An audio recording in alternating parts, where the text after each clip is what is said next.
आज की कहानी आपको वो मंजर से रूबरू करवाएगी कि आपकी भी रूह कांप जाएगी। घने जंगल के बीचों बीच से गुजरती हुई एक ऐसी जगह आती है जिसकी तुलना नर्क से की जाती है। लेकिन क्यों? एक मानसिक रोगी जो कि आर्मी का एक बड़ा अफसर रह चुका है, वो अचानक कैसे आदिवासियों का भगवान बन बैठा? और आदिवासी भी क्यों उसे भगवान मानते हैं? उस इंसान को मारने के लिए जो जो आज तक उस जंगल में गया, वो भी उन जैसा ही बन गया या तो मारा गया। उस जंगल में कुछ ऐसे ऐसे दिल दहला देने वाले मंजर है। वो मानसिक रोगी जो सबका भगवान बन बैठा है, उसे ही मारने के लिए जो आता है, उसकी भी इस मंजर को देखकर रूह कांप उठी। कहानी पसंद आए तो लाइक शेयर कमेंट पक्के से करें। चैनल सब्सक्राइब के साथ ही नोटिफिकेशन बेल भी हिट करें। और हाँ, फेसबुक पे हमें फॉलो करना ना भूलें। लिंक नीचे डिस्क्रिप्शन बॉक्स में है।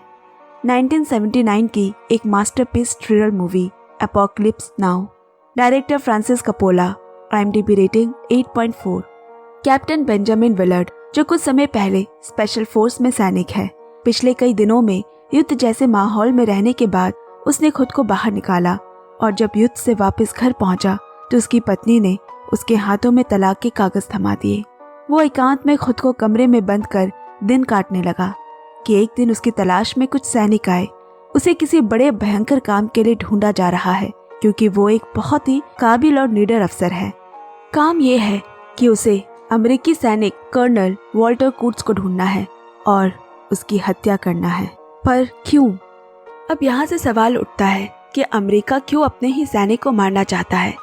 असल में कर्नल वॉल्टर एक बहुत ही काबिल अफसर और एक अच्छे इंसान थे, लेकिन वियतनाम युद्ध में लड़ाई करते वक्त पता नहीं वॉल्टर ने कुछ अजीब व्यवहार करना शुरू कर दिया। वो मानसिक रूप से भी बिगड़ता चला जा रहा था। एक समय बाद वो कंबोडिया के घने जंगल में चले गए और वहाँ के आदिवासी लोगों से मिलकर अपना एक दल तैयार किया, जिनके लिए कर्नल कूट्स किसी भगवान से कम नहीं थे। वो वॉल्टर की हर बात मानते थे। वॉल्टर की मनमानी बढ़ती चली गई और फिर हुआ मौत का नंगा नाच। इतने खून बहे, लाशें बिछी, जो मिल रहा है उसे मारता चला जा रहा है। वो उसके इस आचरण से वियतनाम, अमेरिका सहित और भी कई देश कर्नल वॉल्टर के आतंक से डरने लगे। जहाँ कर्नल का डेरा है वहाँ पहुँचना इतना आसान नहीं। घने जंगल के बीच नदी से गुजरते हुए पहुँचना होता है और जो भी आज तक वहाँ गया है वो जिंदा नहीं लौटा है। इसीलिए सरकार की तरफ से ये फरमान जारी किया गया है कि कर्नल वॉल्टर कूट्स को उसके ही डेरे पे जाकर मारा जाए। यही काम का जिम्मा मिला है कैप्टन विलर्ड को। वो निकल पड़ा इस मिशन पे, जिसमें उसके साथ शामिल है लैंस, शेफ, एक 17 साल का लड़का क्लीन और जो नौका चला रहा है वो है फिलिप्स। लेकिन इनमें से कभी कोई भी सैनिक नहीं रहा। ये सभी कैप्टन विलर्ड को उस जगह पहुंचाने भर तक के लिए आए हैं। अब सबसे बड़ी समस्या कैप्टन विलर्ड के सामने है कर्नल कर्ट्स को ढूंढना, क्योंकि ये पूरा इलाका आदिवासियों का है और रास्ते में बिछे हैं कई भयंकर कठिनाइयां और मौत का फंदा। छोटे नाव से उस जगह तक पहुंचना कैप्टन विलर्ड के लिए बहुत ही मुश्किल से भरा है और समय लेने वाला है। इधर सफर करते वक्त विलर्ड के मन में वॉल्टर को लेकर उसे बहुत ही कौतूहल हो रही है कि एक इतने बड़े नामी दक्ष अफसर अंत तक एक मानसिक रूप के शिकार हो गए। आखिर वो एक सैनिक से बागी क्यों बन चला? विलर्ड कर्नल से जुड़े सभी तथ्यों को बारीकी से पढ़ने लगा। अब कुछ दूर पहुंचने पर विलर्ड को कुछ हेलीकॉप्टर्स और जहाज दिखे। ये भी कर्नल कर्ट्स को मारने के लिए आए हैं, लेकिन यहाँ से आगे नहीं जा पाए। उन सैनिक दलों को बिल नाम का आदमी नेतृत्व कर रहा है। बिल जल्द ही अपने सैनिक के साथ एक जगह पर हमला करने का सोच रहा है। उसने विलर्ड और उसके साथियों को भी अपने साथ शामिल कर लिया। अगली सुबह वो सभी एक हेलीकॉप्टर में सवार हो गए। हर तरफ युद्ध का माहौल है, दुश्मन नजर गड़ाए बैठे हैं। हेलीकॉप्टर में बैठे बैठे कैप्टन विलर्ड को बहुत अजीब सा महसूस हो रहा है। उसे लग रहा है जैसे कोई एक बहुत बड़ी अनहोनी घटने वाली है। अब उस जगह पर पहुंचते ही देखा गया कि लोग हेलीकॉप्टर पर गोलियां बरसा रहे हैं और उन्होंने उल्टा हेलीकॉप्टर से फायर कर एक झटके में अपने आसपास की सभी जगह पर तबाही मचा दी। ना जाने कितने मासूमों की बलि चढ़ी। यहाँ से भी एक विस्फोट हेलीकॉप्टर पर किया गया, जिसमें सभी सैनिकों की मौत हो गई। इतना सब कुछ झेलने और देखने के बाद कैप्टन नदी किनारे पहुंचा। वो समझ गया कि हेलीकॉप्टर से अब वो और आगे नहीं बढ़ सकते। हेलीकॉप्टर से बंधे उनके नौके आने के बाद और साथ ही कुछ जरूरी सामान लेने के बाद कैप्टन विलर्ड भी आगे जाने की ओर चल पड़ा। इधर जाते जाते विलर्ड कर्नल के बारे में सोच रहा है। ऐसे ही तो कर्नल को मारने का ऑर्डर नहीं दिया गया होगा। जरूर कर्नल पागलपंती और क्रूरता के ऐसे पड़ाव पे पहुंच गया होगा जहां से वापस लौट आना नामुमकिन है। बहुत दूर का सफर तय करने के बाद वो विश्राम के लिए एक जगह ठहरते हैं। शेफ और विलार्ड खाना तलाशने जंगल की ओर बढ़े। तभी उन्हें कुछ भयंकर आवाज सुनाई पड़ी। क्या ये सब कुछ कर्नल वॉल्टर का किया गया है? दुश्मन उनके आसपास ही है। ये जानकर दोनों सचेत हो गए। तभी सामने आया एक खूंखार बाघ। वो उन पर हमला करने ही वाला होता है कि दोनों गोली चलाकर किसी तरह भागकर किनारे आ पहुंचे। जान बची तो लाखों पाए। तुरंत नौका शुरू कर वो लोग वहां से रवाना हो गए। अब तक विलार्ड भी जान गया है कि यहाँ पे हर कदम हर मोड़ पर मौत उनका इंतजार कर रही है, और साथ ही ये भी समझ गया कि क्यों अब तक कर्नल कर्ट्ज को कोई पकड़ नहीं पाया, क्योंकि कर्नल ने खुद ही अपने छुपने का डेरा ऐसी जगह चुना है जहां उस तक पहुंचना ही एक युद्ध के समान है। अब विलार्ड फिर से कर्नल के उन तथ्यों को पढ़ रहा है। एक अखबार की खबर पढ़ उसके होश उड़ गए। लिखा है, कर्नल वॉल्टर कर्ट्ज ने वियतनाम के युद्ध में दक्षिणी वियतनाम के कुछ सेना वाहिनी की क्रूरता से हत्या की। हत्या करते समय ना उसने अपने सीनियर का कोई ऑर्डर सुना, ना ही माना। अभी के समय जो उनकी मानसिक स्थिति है, जहां वो पागलों की तरह सबको मारता चला जा रहा है, ऐसा चलता रहा तो कयामत आ जाएगी और सरकार इसके सख्त खिलाफ है। इधर कैप्टन विलार्ड का सफर जारी है। एक समय में कैप्टन विलार्ड और फिलिप्स के बीच मतभेद शुरू हो गई, क्योंकि विलार्ड ने अभी तक नौका में सवार लोगों को ये नहीं बताया कि उन्हें कहाँ ले जाया जा रहा है। अब उनकी नाव वहां पहुंची जहां अमेरिकी सेनानियों का अंतिम डेरा बना है। इसके बाद कोई आगे नहीं जा पाया। कैप्टन विलार्ड ने देखा कि वहां कितने ही सैनिक घर जाने के लिए पागल हो रहे हैं। वो जिस भी नौके को देख रहे हैं उनसे मदद की गुहार लगा रहे हैं। असल में यहाँ आकर अगर कोई भी सैनिक फंस जाए तो वापस जाने का रास्ता खोज पाना उनके लिए नामुमकिन है। इसीलिए जब भी कोई नया जहाज या हेलीकॉप्टर देखते हैं तो उन्हें यही लगता है कि वो उन्हें वापस घर ले जाने आए हैं। इतने समय से यहाँ रहते रहते वो मानसिक रूप से भी टूट चुके हैं। युद्ध सिर्फ लोगों के प्राण ही नहीं छीनता और छीन लेता है लोगों से वो कीमती घड़ी जो फिर कभी वापस नहीं लौटेगी। इसका असर जल्द ही विलार्ड के साथियों में भी दिखने लगा। लेंस नाम का आदमी, उसका भी अब मानसिक संतुलन बिगड़ता जा रहा है। अजीब अजीब हरकतें उसने करना शुरू कर दिया है और हमेशा ना जाने एक अजीब से नशे में रहने लगा। जहाँ वो अंतिम डेरा है वो जगह भी खतरों से खाली नहीं है।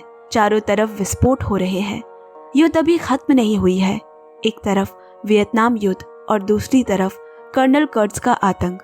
सभी सैनिकों का मनोबल भी अब टूटने बिखरने लगा है।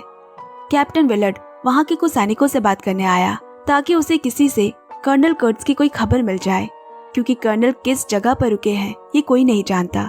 लेकिन वहां भी कैप्टन विलार्ड को कोई जानकारी हाथ नहीं लगी। कैप्टन विलार्ड वहां से थोड़े हथियार लेकर दोबारा अपने नौके पर सवार हो गया।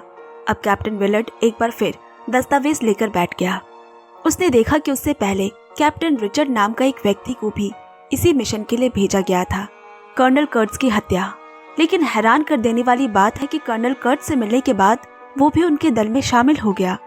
इसी बीच इधर लेंस, जो अपना मानसिक संतुलन खो बैठा है, नशे में हाथ में स्मोक बॉम्ब लेकर उड़ाने लगा और अचानक ही देख नदी किनारे घने जंगलों से नौके को निशाना लगाए अंधाधुंध गोली चलने लगी।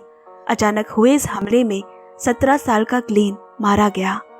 लेकिन जो कुछ भी हो जाए वो नौके को एक जगह पर खड़ा नहीं रख सकते। वो आगे बढ़ने लगे। यहाँ कैप्टन विलार्ड को खतरा कहीं उनके आसपास ही महसूस हो रही है, जैसे कुछ बुरा होने वाला है। शायद वो कर्ट्ज के इलाके में घुस आए हैं। अब आगे बढ़कर उन पर नदी के पास रहने वाले लोगों द्वारा दोबारा हमला हुआ। दुश्मनों ने खुद को बड़ी ही सफाई से छुपा रखा है। तभी एक तीर फिलिप्स को जा लगी। जब विलार्ड उसे संभालने आया, फिलिप्स ने सोचा, मैं अकेले ही क्यों मरूंगा, विलार्ड को साथ लेकर मरूंगा, क्योंकि आज उसी की वजह से हम सबकी जान खतरे में आई है। उसने विलार्ड की भी जान लेने की कोशिश की, लेकिन ऐसा हो न सका और फिलिप्स अपनी आखिरी सांस लेते हुए मारा गया। फिलिप्स की मौत के बाद शेफ के ऊपर नौका चलाने का जिम्मा आया, क्योंकि लेंस की दिमागी हालत ठीक नहीं है। अब चूंकि कैप्टन विलार्ड और उसके बचे साथी कर्ट्ज के इलाके में दाखिल हो ही चुके हैं, तो विलार्ड अब अपने सीक्रेट मिशन के बारे में शेफ को बताता है। शेफ उसकी बातें सुनकर बुरी तरह से घबरा गया, क्योंकि उसे पता है कि कर्नल कर्ट्ज कौन है और क्या कर सकता है। अब वो एक जंगल के अंदर आगे बढ़ने लगे। यही है कर्ट्ज का इलाका, जहां उसने अपनी दरिंदगी की कुछ यूं नुमाइश की है। आसपास जमीन पर कई सारे मृत शरीर पड़े हैं, कुछ को तो बेरहमी से मारकर लटका दिया गया है, सर धड़ से अलग पड़े हैं।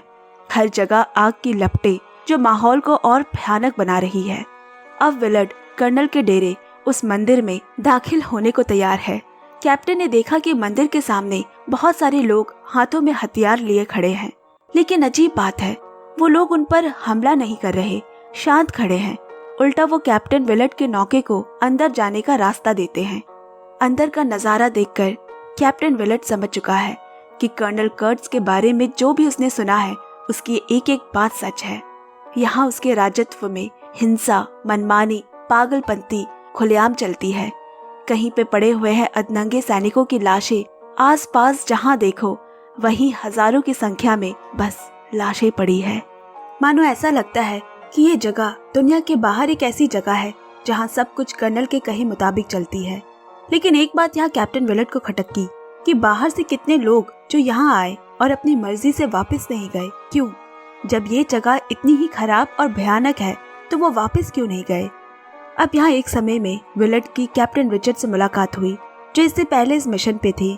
लेकिन कैप्टन रिचर्ड बड़े ही अजीब तरह से व्यवहार कर रहे हैं, किसी से बात नहीं करते, चुपचाप ताकता रहता है।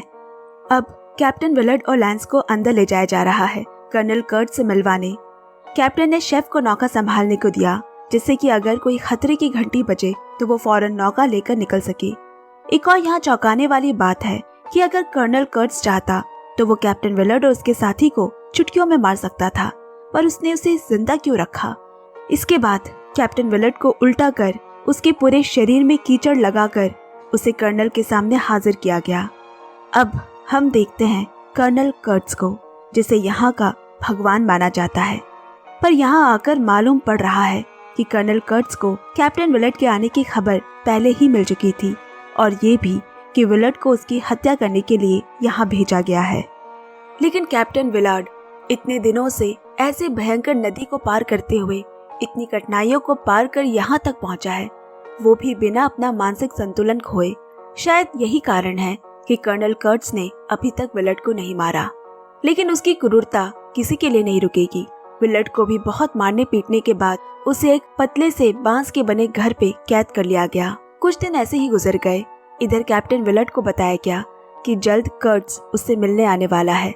विलर्ड नहीं जानता था कि कर्ट्स के लोग इतने बेरहम हो सकते हैं, मगर वो इस बात से इनकार नहीं कर सकता कि उन सभी को जानवर बनाने वाला भी खुद कर्ट्स है। अब यहाँ कैप्टन विलर्ड को पता है कि अब तक तो शेफ ने उसके कहे अनुसार अमेरिकी सरकार को सतर्क कर दिया होगा।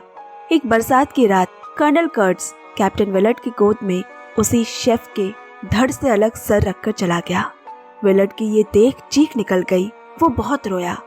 दरअसल दोनों को वापस न आता देख शेफ हेडक्वार्टर में खबर देने की कोशिश कर रहा था, लेकिन वो ये भूल बैठा था कि ये कर्नल कर्ट्स का इलाका है। यहाँ का एक पत्ता भी उसकी मर्जी के बिना नहीं हिलता। इधर कैप्टन विलर्ड को कुछ और दिन हो गए कैद में रहे। कमजोरी के निशान अब उसके शरीर में दिखने लगे हैं। और एक दिन कैप्टन विलर्ड को हैरान कर खुद कर्नल कर्ट्स ने उसे आजाद कर दिया। अब कर्नल कर्ट्स बोला, मुझे पता है तुम मुझे मारने आए हो, वो अधिकार तुमने प्राप्त भी कर लिया है और मैं तुम्हें मुझे मारने का अधिकार भी देता हूँ। लेकिन यहाँ रहकर तुमने इतना सब जो देखा उसके आधार पे मुझे समझने की कोशिश मत करना, तुम समझ भी नहीं पाओगे। पता है बहुत दिन आगे जब मैं एक सैनिक था तब मैंने देखा था दक्षिण वियतनाम में हजारों की संख्या में बच्चों का खून करने के बाद उनके हाथ काट कर उसे सजा कर रखा गया था ताकि हम लोग उसे देख पाएं। मुझे याद है ये इस मंजर ने मेरी रूह को कपा दिया। मैं उस दिन बहुत रोया था। तब मैंने सोचा कि दुश्मन हमसे भी ज्यादा शक्तिशाली है, इसीलिए वो ऐसे घिनौने और नीच काम कर सकते हैं। उनकी रूह तक नहीं कांपती, उन्हें दर्द डर नहीं लगता। और तब मैं खुद को बहुत असहाय महसूस करने लगा। मैंने मौत को इतने ही नजदीक से देख लिया है। और उसी वक्त मुझे समझ आ गया कि जब इंसान के हाथों में ताकत होती है तब उससे ज्यादा शक्तिशाली और कोई नहीं होता। और मैं खुद इतना शक्तिशाली होना चाहता था कि कभी मुझे अपने लोगों को ऐसी हालत में ना देखना पड़े। और इसीलिए मैंने इतने लोगों के साथ मिलकर अपना ये नर्क बनाया है। यहाँ का कानून भी मैं हूँ और यहाँ का भगवान भी। उसने और भी कहा, मेरी आखिरी इच्छा है कि तुम वापस जाकर मेरे बेटे को मेरे बारे में सारी बातें बताओ।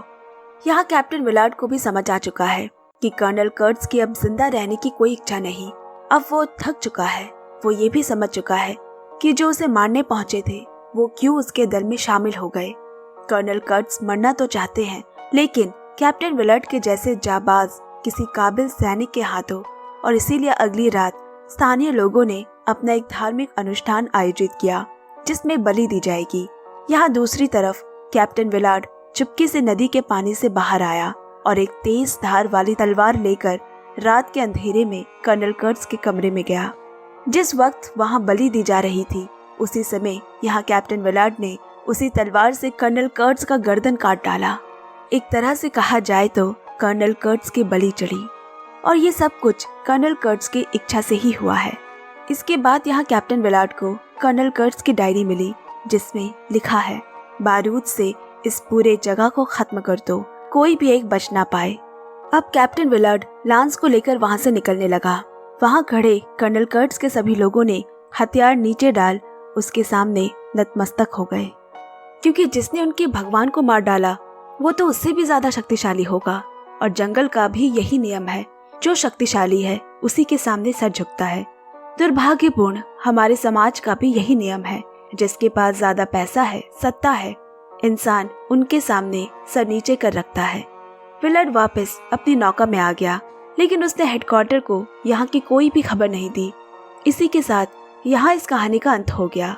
लेकिन एक सवाल रह जाता है कि कर्नल कर्ट क्यों इस जगह को बारूद से उड़ा देना चाहता था। जवाब यही होगा कि कर्नल इन लोगों के ऊपर राजत्व ही नहीं करता था, बल्कि उनसे प्यार भी करता था, और उसे अच्छे से पता है जिस दिन उसका आतंक खत्म हुआ उसी दिन अमेरिकी सेना वाहिनी इनके ऊपर वो क्रूर अत्याचार करेंगे जो कि कर्नल कर्ट्ज कभी नहीं चाहता कि जो लोग उसके साथ खड़े थे, उसके अपने थे, उन्हें ये सब सहना पड़े। लेकिन कैप्टन विलार्ड के अंदर मानवता आज भी बची है, इसलिए उसने न कर्नल कर्ट्ज के मरने की खबर दी और न यहाँ के बसे लोगों की खबर। शायद वो ये कहे कि वो कर्नल कर्ट्ज को ढूंढ ही नहीं पाया, या फिर ये कि उसने कर्नल के साथ उन सभी को मार दिया। जो भी हो, इसी के साथ मैं ये कहानी यही समाप्त करती हूँ। धन्यवाद। कहानी अच्छे लगे तो लाइक, शेयर, कमेंट जरूर करें। जल्द मिलते हैं अगली कहानी के साथ। तब तक सुनते रहिए, सुनाते रहिए और चैनल को पक्के से सब्सक्राइब करें। Bye bye friends, love you and take care.